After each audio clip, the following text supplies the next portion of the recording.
বাংলাদেশ শিশু ধর্ষণ এবং হত্যা মতো ঘটনায় মর্মাহত।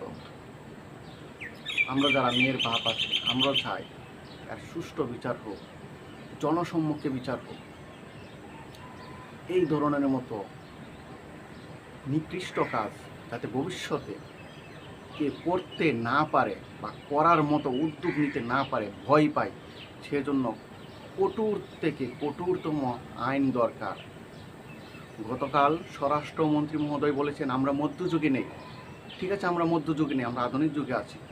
তাহলে আইন কেন এত লং প্রসিডিওর হবে? আমরা চাই আইন দ্রুত বাস্তবায়ন করে কার্যকর করুক।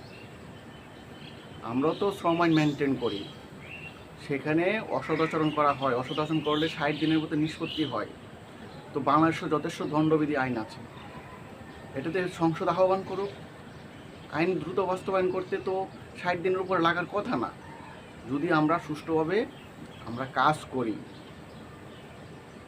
তো আমরা সরকারি লোকদেরকে অনেক সময় দেখি তারা একটা ছোটো কাজকেও অনেক লং প্রসিডিওর করে। কেন ভাই? এত কিন্তু করার কথা না।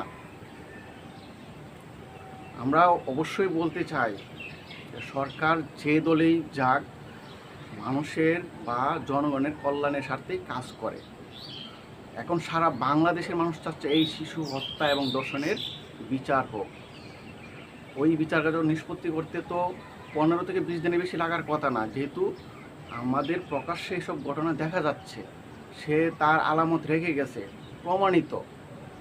তাকে নতুন করে আইন হোক বা আমাদের দণ্ডবিধির যে আইন আছে সেই মোতাবেক তাকে ফাঁসির কার্যকর করা যেতে পারে, যাবজ্জীবন দিতে পারে, মৃত্যুদণ্ড দিতে পারে। প্লাস নতুন করে আইন যদি শিরোচ্ছেদও হয়, তাহলে বাংলাদেশের বর্তমান যে অবস্থা, সেতে অনেক মানুষ ভয় পাবে, যাতে ভবিষ্যতে সে কখনো আর এই জঘন্যতম শিশু হত্যা বা ধর্ষণের মতো কাজ করবে না।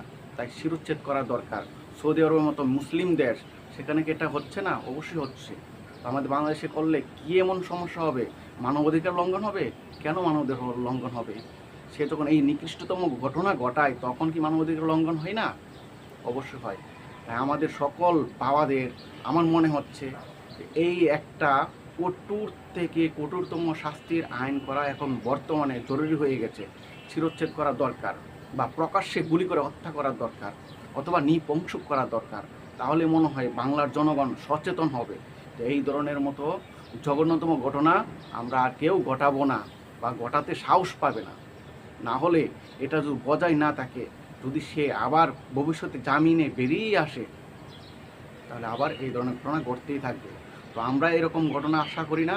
আমরা চাই সাস্টেইন থাকুক, মানুষ ভয় পাক এই ধরনের ঘটনা পুনরাবৃত্তি যাতে না ঘটে। ধন্যবাদ।